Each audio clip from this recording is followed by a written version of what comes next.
My name is Ade Dayo Ojo, and everybody calls me Dayo for short. I'm a 14-year breast cancer survivor. I thank you. By September this year, I'll be 15 years in remission by the grace of God. I was given my breast cancer diagnosis in September of 2011, and it was a very devastating experience for me. Of course, like every average person, I didn't see today coming. Once I got that diagnosis, I honestly assumed that my life was about to come to an end. But I thank God that the Lord kept me. When the deputy CMD was talking, he talked about God and he talked about the role of the physicians in cancer management. I am a testimony of what he talked about. I was given my diagnosis on a Friday, and I returned to the hospital on Monday morning to commence my treatment. I had what they call neoadjuvant therapy, which means that I had some courses of chemotherapy before I went in for surgery. And then after surgery, I continued my chemotherapy, and then I did radiation therapy, and hormone therapy followed thereafter. I keep talking about my experience with breast cancer because I believe strongly that I shouldn't be quiet.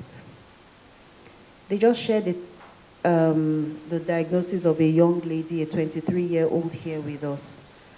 I want to believe that if that young lady was knowledgeable about the importance of early detection and prompt treatment, just maybe her case wouldn't have gotten as bad as it is right now. And so you all are in this hall. You are all advocates like myself. I keep telling my story, and I'm telling it to somebody like you. Yes, you.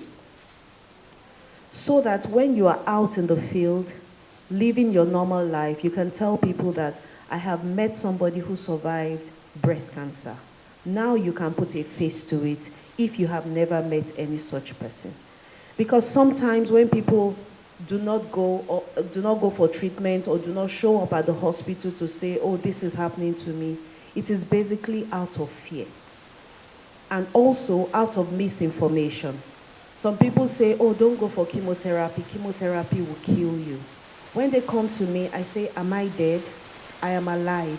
Chemotherapy is not an easy thing to go through, but I survived it. And many other people have survived it and are surviving it. So I keep talking about my experience with breast cancer so that I can keep raising that awareness that people are surviving it. It is possible to survive it, but you have a role to play. The first thing is for you to be very observant with your body. Are you observing anything that is not normal to you? You need to take that seriously and not just wave it off and assume that it's nothing.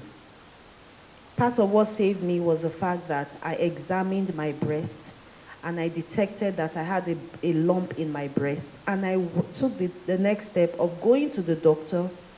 They did a lumpectomy for me and sent it for histology. Initially, I was told that I didn't have any breast cancer, but a few months down the line, I went back, they did a quadrantectomy, and it was found that I had breast cancer. And of course, I started treatment immediately. Early detection is not enough. Prompt treatment must follow. Very important. Now, some people have been given the diagnosis and are refusing to go for treatment because their pastor has said, don't worry, we will pray and you are going to be okay. Well, I'm a Christian, just like the deputy CMD said, he is a Christian. I believe in miracles, but even in the Bible, Jesus gave miracles to different people in different ways. My own miracle came through my doctors, with God giving the doctors the wisdom to do the right thing for me at the right time. So please, I do not have much time.